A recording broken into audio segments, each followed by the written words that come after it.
And we're back. This week I have two comic picks for you. One of them is spooky because hello, it's spooky time, and also my birthday month, which to an only child is possibly more important. But before we get there, we're going to talk about some nerd news. Spider-Man Into the Spider-Verse released its first full trailer, and I want to talk to you guys about that because I finally got the Spider-Gwen I feel that I deserve. So without further ado, let's talk comics.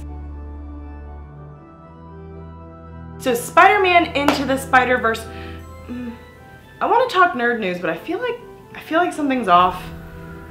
It's October, it's spooky month, it's time to be spooky all month long, and with that, hello. Say my name 3 times, I dare ya. Alright, I'm back, I'm spooky, and I'm ready to talk some nerd news. I put all this makeup on while I was out in the newsroom, and it is October 4th today, and all of my coworkers were just like, Destiny's at it again. Yeah.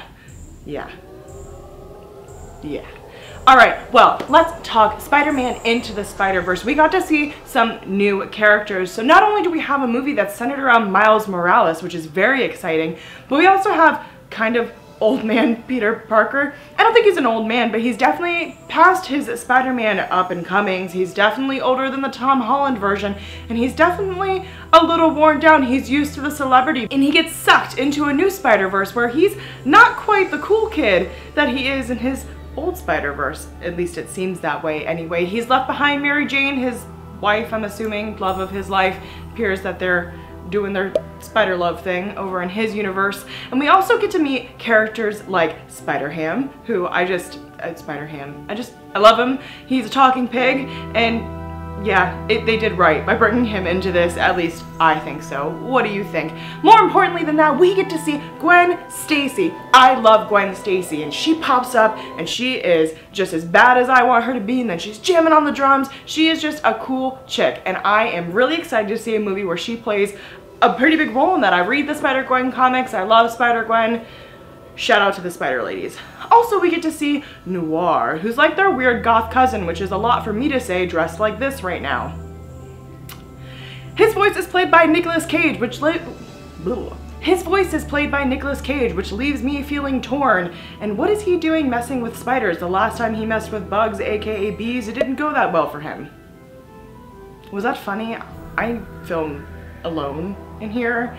I'm alone in this makeup, alone in this room, nobody here to laugh at my jokes so I can gauge them and tell if I'm being funny. Anyway, I'm really excited for this movie because the animation looks really cool. It looks somewhere between sort of a Pixar film, which is, as you know, is like super 3D looking and stuff like that, and also like there are some really flat elements, so this sort of dichotomy between those two types of art looks like it's going to be really cool and give it a real comic booky feel, which I think is kind of hard to achieve in comic books except for putting that weird filter over you that has all the dots on it, you know? So, what do you think about Spider-Man Into the Spider-Verse? Are you excited to see all these other Spider-Man characters? Did you wish that it was a live-action film? Are you excited for something that is also animated? We haven't seen that too much coming to theaters for these big superhero movies, so I think it'll be really interesting, and it's a way to work around sort of having these real-life superheroes like Tom Holland is Spider-Man in the Avengers right now, so, you know, how could he be in this movie? I think that's a really interesting workaround, and I wonder if they're gonna do it for some of the other franchises that we like. X-Men. We'll see.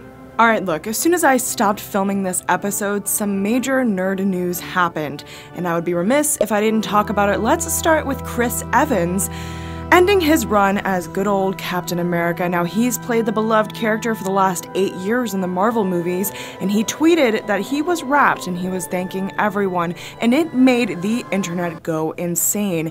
There are theories out there that Cap is going to die in this Avengers 4 movie. What do you think about that? I know that there are a lot of storylines out there right now where Cap is not Cap anymore. There are storylines where he's Nomad, there are storylines where Falcon is Captain America. And what do you think about that? Do you think it's time for the franchise to move on from Captain America being their knight in shining Captain armor? I'm interested to know. Our second piece of nerd news is that Aquaman dropped a new full trailer, and also Jason Momoa posted a picture of his new Aquaman outfit. What do you want to call it? What do you think of it? I think it looks kind of cheesy in my opinion. I'm not sure that they needed to stay so true to the comic book look of that real tight outfit, golden green. Tell me what you think in the comments below. And the last bit is a little somber. Unfortunately, the Walking Dead actor Scott Wilson died at age 76.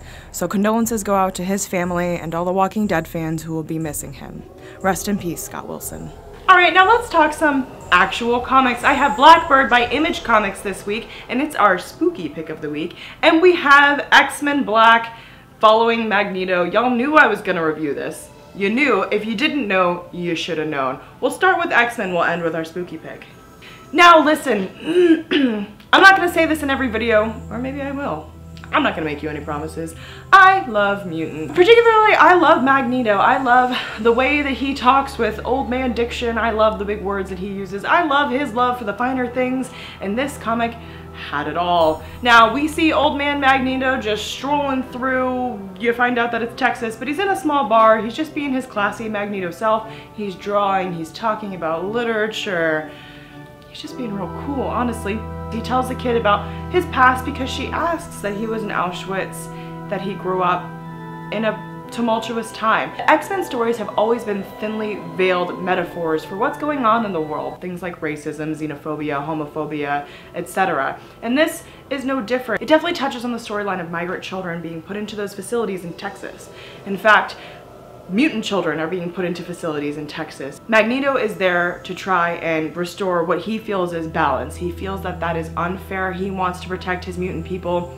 The light is flickering, but I'm just gonna leave it that way because it's spooky time, y'all. Anyway, gotta fix my blazer, I got a little wild there. He goes there to try and set the children free. And Magneto has always been one for mutant power, mutant equality, but at the sacrifice of humans, because humans are often kind of terrible to mutants. They call them slurs. They put them in internment camps. They don't treat them the way that Magneto feels that they should be treated. There is a lack of equality for sure. And so X-Men has always, and continues to in this comic, look at the power structure between minority and majority, even when the minority is quite powerful, like mutants. So it's really interesting, but I wouldn't say that it doesn't lack its political undertones, and I urge you to pick it up. But if you're looking for a comic to read that is also slightly relevant to the time, this X-Men Black Magneto will be a good one for you. Now, I'm real excited about this comic, Blackbird by Image Comics. Image Comics every week this month is gonna put out a spooky comic. At least that's what John at Coliseum of Comics on Park Street told me when I saw him this week. I get all these comics at Coliseum of Comics on Park Street in Jacksonville. John and Amber are so nice. They always help me find cool comics to talk about every week, and they can help you find something that you should be reading, but you're not. So go see them, tell them I said hi, pick up a comic and tell me about it. Tweet me. This is my Twitter. Tweet me. Alright, anyway, Blackbird is about a girl who sees magic in the world. She sees magic in the world, but the rest of the world isn't quite on the same page, so of course they think she's crazy, you know? It starts when she's a kid. She sees a vision of a really, really big earthquake, and then it happens. And then she's saved by this sort of spirit deity monster cat dragon. I'll show you a picture so you know that that was an actually accurate description and I'm not just bad at speaking words. Because she sees all this magic in the world and she's been basically gaslighted her whole life into believing that she is indeed crazy, she turns to drugs to deal with a lot of the drudgery of life. She's seen some tragedy. It's not just that magic exists in the world, but magic exists, and yet things like her mother dying are allowed to happen. She's never been able to tap into this power, but you find out that she might have some, and that might be why she's able to see everything. The characters are cool, not just the human characters who seem to be very well developed and edgy women, which I love. It's got a whole lot of lore, and it's got a lot of lore in a really approachable way. I'm not talking The Hobbit, I'm not talking the 3-hour-long Lord of the Rings movie, I'm talking it jumps you right in and you feel like you understand everything right away, which I really appreciate.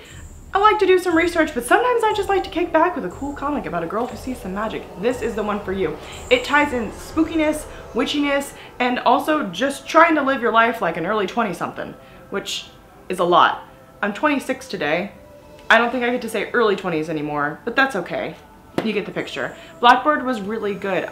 I think that it tied in a lot of humanity that gets ignored in a lot of comics. So this main character had a really good backstory. She had some tragic things happen to her, but they don't feel conflated. They don't feel over dramatized. They feel like something that would actually shape the way that somebody sees the world. And it's very cause an effect. And I don't think you always see that in comics, so I really appreciate that about this one. If you're looking for a spooky comic, I would pick up Blackbird by Image Comics. I will be reading the rest of the comics that come out this week by Image because they're gonna be spooky, so get ready for that. I really appreciate you guys taking the time to hang out with me this week. I had 2 comic picks for you. That was X-Men Black following Magneto and Blackbird by Image Comics. We talked about Spider-Man Into the Spiderverse, and I want to know what you're going to be this Halloween. Tell me in the comments. Thanks so much for watching. I'll see you guys next week.